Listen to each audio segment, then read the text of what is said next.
Hi, I'm Abdiel. In case you don't know me, I'm also a student at Palm Beach School. I have been working with wigs for about 7 years. Most of my work is wigs that are worn by drag queens, and mostly for television or theater.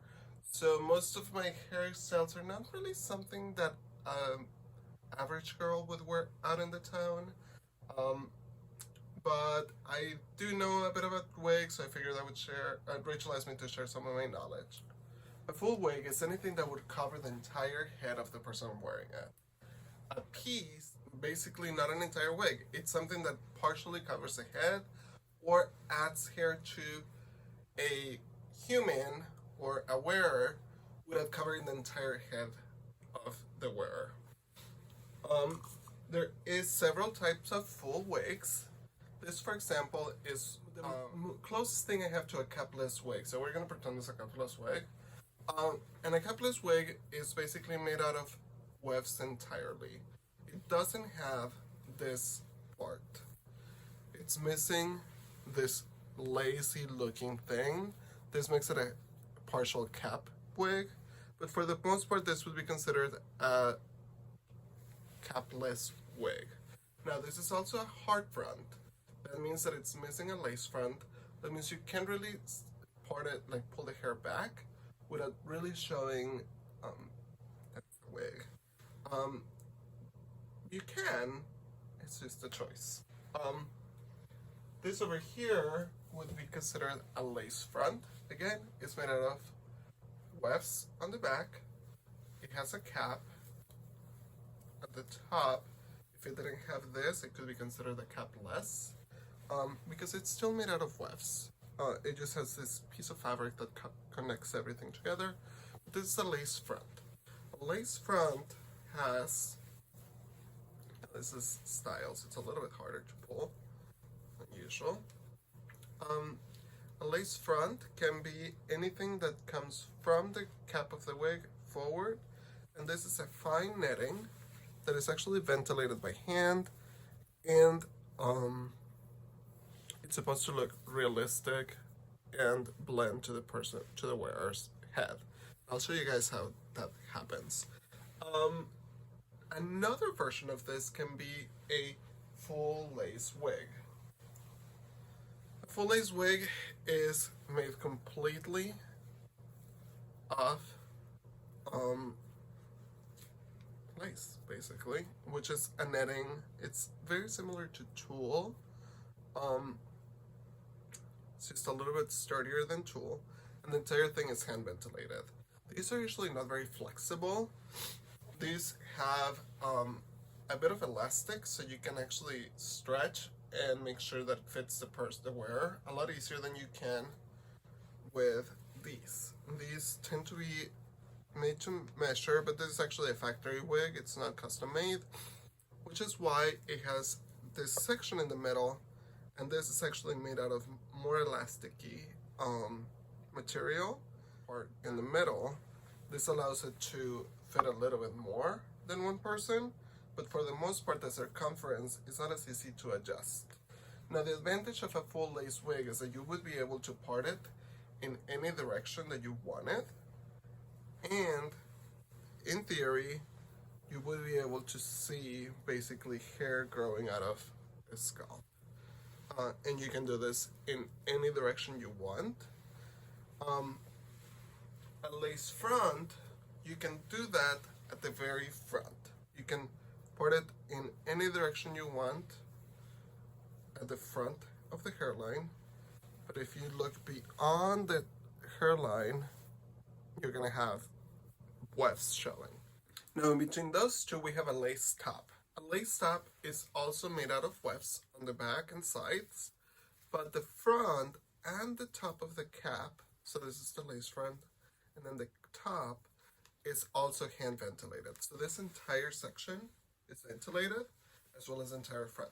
That means that you can create a deeper part that you would with a lace front. All right, so now let's talk about the differences between human hair and synthetic hair. Human hair, well, usually human for the most part. a lot of times it's not just human hair.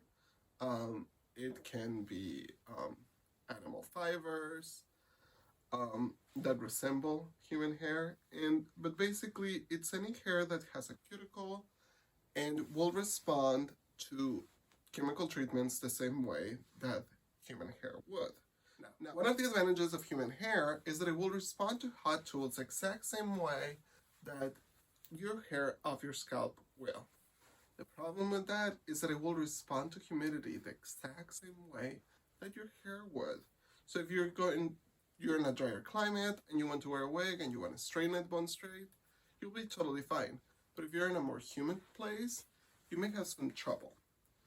Now, the other issue that I find with human hair wigs is that even when they say that they're virgin, they're not. They go through a lot of treatments in order to make them closer to what the market demands. And just like our girl Jane, I can guarantee you she wasn't this color. And you know that there's some issues with this texture. You wouldn't necessarily want to lighten her. You definitely wouldn't want to lighten her because she's already basically a level 10. I always prefer to buy lighter colors than I want because it's a lot easier to color hair than lightening it.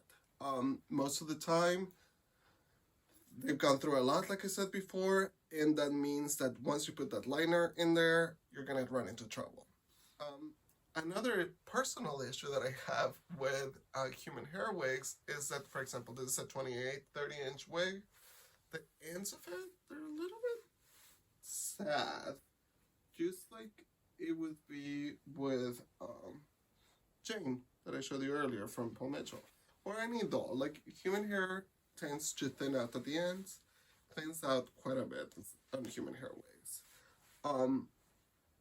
But if you're someone that doesn't like to experiment with hairstyling and you just want something that is good to go, this is a great option. Now, like I said earlier, the advantage of a full lace wig is that you can part it anywhere you want. And that is great.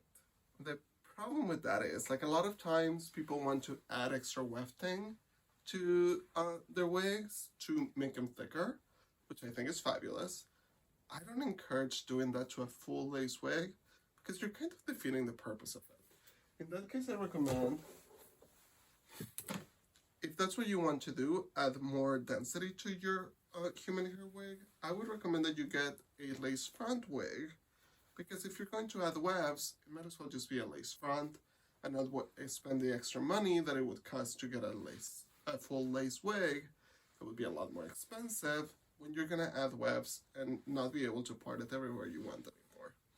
So that's just my recommendation. Now, like I said earlier, I always prefer to get a lighter color than what I needed the final product to be, and that is because it's a lot easier to add low lights to a lighter color hair than adding highlights.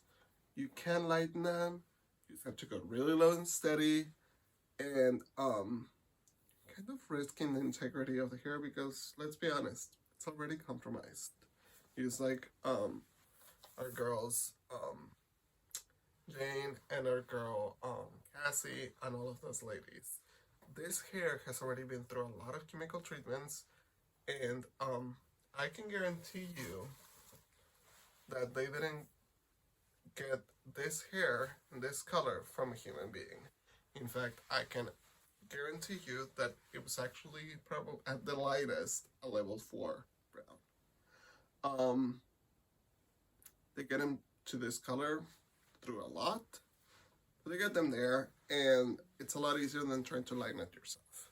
Now, the book talks about how synthetic hair tends to not last as long as human hair does, and how those wigs tend to be more fragile. And I tend to disagree with that if you get good enough quality hair.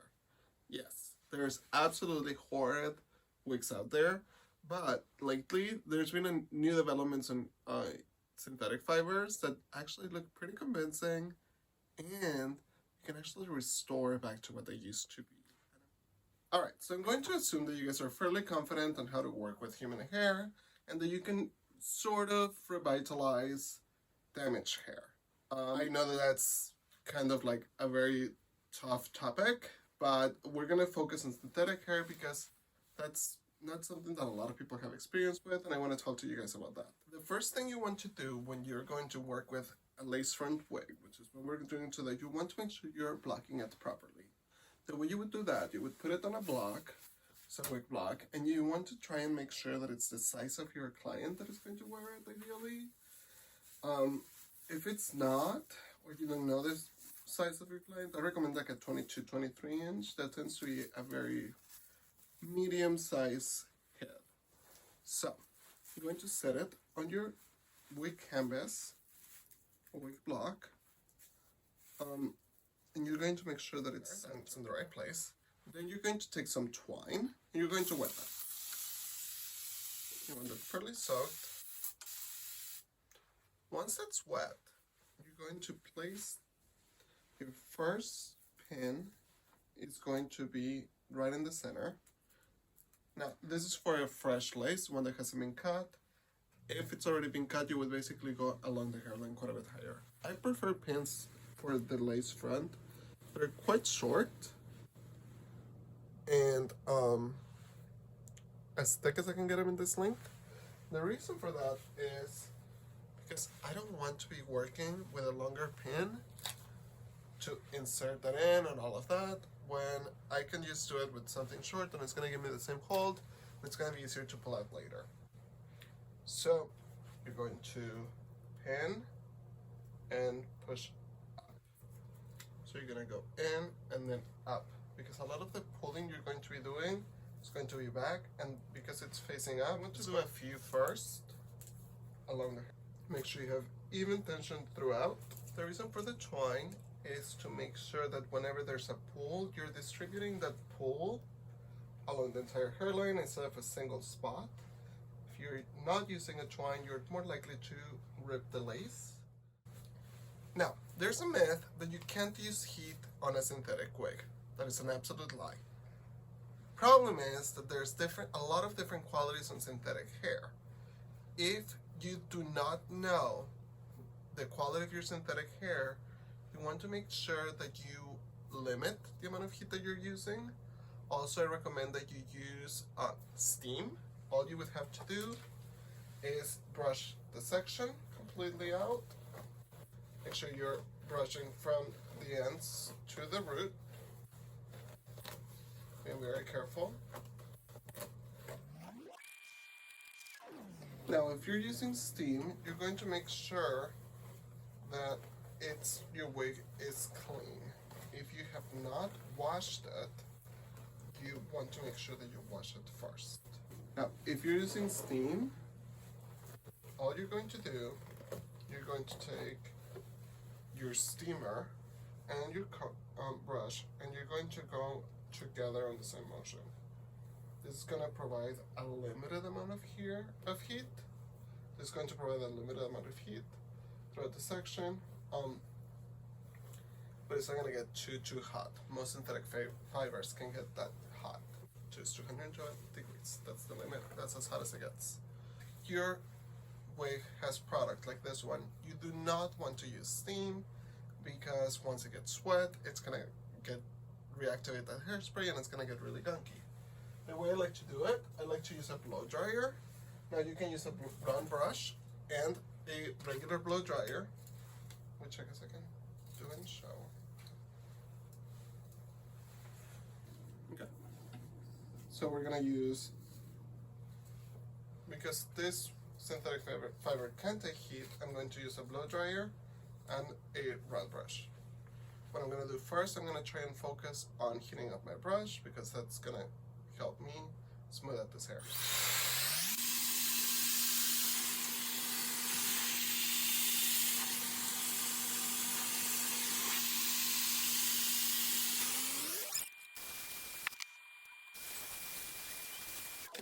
So I have round brushed this section, and as you can tell, it's considerably smoother than this section. Now, is it completely smooth and perfect? No, not yet. I could go back through a little bit more. I also think my section isn't the greatest because I didn't section it off. But as you can tell, it's working. Now, the way I do it, because I'm too lazy to use two hands. Now, usually what I do when I'm trying to be really efficient, I actually use a blow dryer that has a brush attachment to it. You don't have to use this one. Any of them will work. Alright, so the reason why I prefer to use a blow dryer that has a brush attachment to it, is because I can do everything in one swipe instead of having to use two. It's a lot smoother. I could still work a little bit, but you get the idea. Now, another misconception is that you can't use hot tools on synthetic hair. And if the synthetic hair is of good enough quality, you can. Like you saw, I just saw a hot tool. Now, can you curl synthetic hair? The answer is absolutely. Tricky thing is, you don't want to use too much heat. You mentioned earlier, you can use steam to reset your synthetic hair. So by the same notion, you can use basically any kind of heat. The trick is to maintain the temperature as close to 212 degrees, which is the boiling point of water, because that's a hot enough temperature to melt this hair enough to reshape it. And that's the key on this. You don't want to go too hot, because if you do, you're basically just going to strain it further. So I'm going to reshape to the new setting that you want. Now, we're almost there. It's almost hot enough. Now, the trick is to get it hot.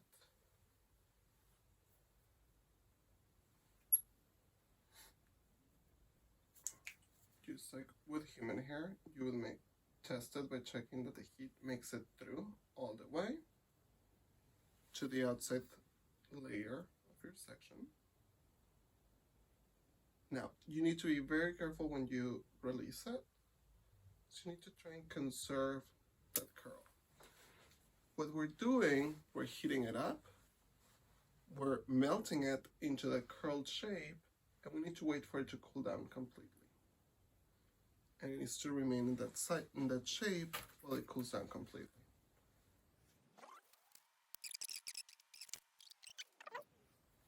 Let's see that the curl is there.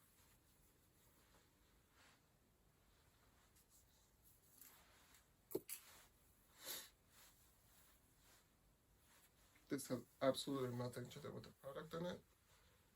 It's just the heat. You're melting the fibers enough to reshape them. And now, be warned that a lot of the things I'm teaching you today go against what Milady is teaching us. So make sure you read that chapter, because that's really what's going to matter for your state board test. What I'm teaching you is like real life situations. Kind of like when Teresa says, outside the school, inside the school. Except we don't play with wigs at school, so it doesn't matter. So now, I'm going to show you how you would prep a girl for wearing a wig. You would basically make pin curls. The advantage of these pin curls is that they're going to lay as flat as possible against the scalp. And you're going to use bobby pins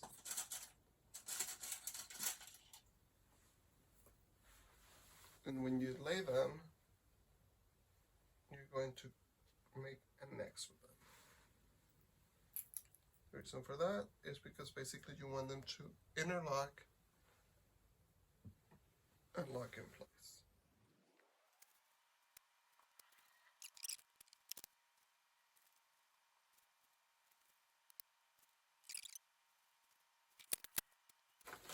Alright, so you're going to pin your entire head. Once it's completely pinned, you're going to grab a wig cap and you're going to put it over your pins. It's going to further help us lay them flat. And you're going to pull, and you're going to pull her back. You want to make sure that all the hair is contained. If you need help, you can use a comb. Abdiel comb works great. Keep all the hair.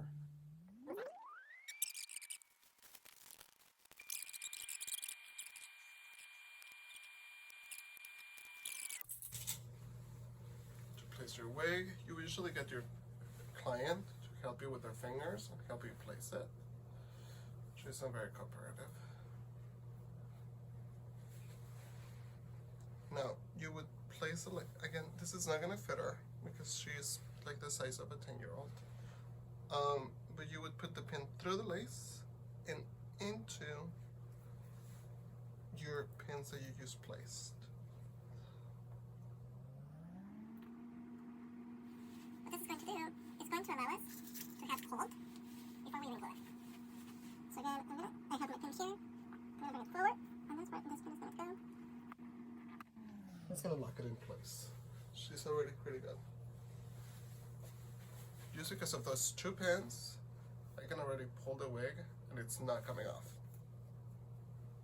So that's great.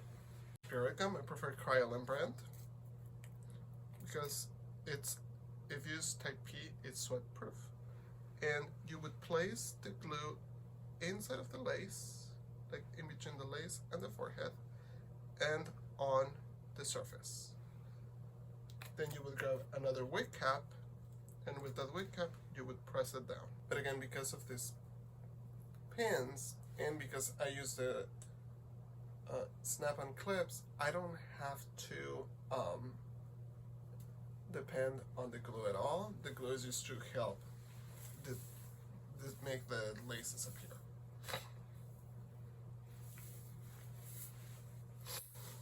So again, if I was putting this on myself, I would be wearing a wig cap, but I'm not.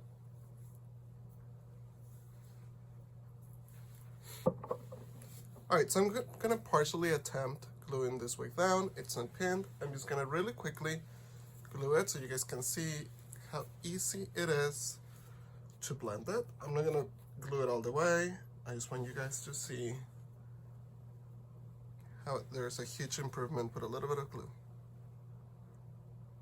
So I'm gonna lace to forehead, and then I'm gonna pin it on top.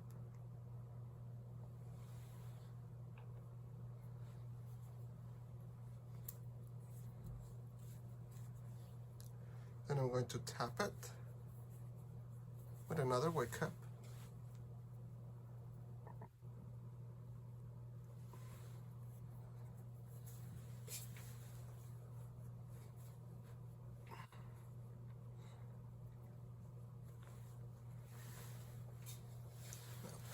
Stepping back a little bit further, it almost disappears completely. With a little bit of makeup, it's gone. It's a lot better than not good, at least. Again, this is a lot longer than people would leave them for going out, but I'm not going anywhere. So now to remove it, you would spread some alcohol to loosen the glue. It's not set already, so I can easily pull it off. Now, it is important to clean your lace after each wig. Now, if I was wearing makeup or more makeup, you would have the lace have a lot more of a stain from the glue. You can still see it, but it's not as dirty as it might look. And the thicker your makeup is, the more you would see it. Now, it's a lot easier to clean it every time you wear it than cleaning it after a few wears. You would take some alcohol, 99% works best, and a toothbrush. Now you soak that toothbrush in the alcohol, and you just work the glue off, if that makes sense.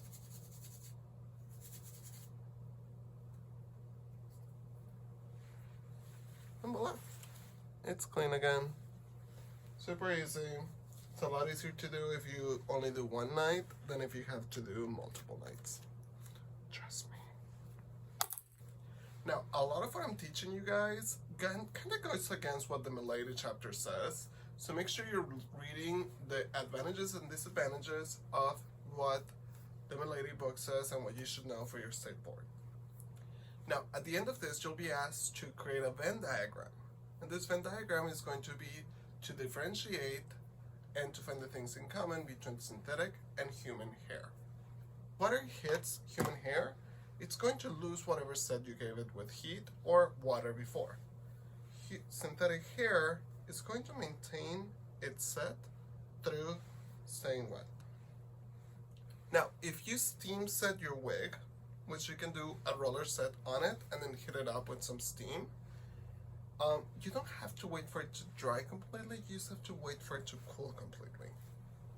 Another very common question is if you can dye synthetic wigs.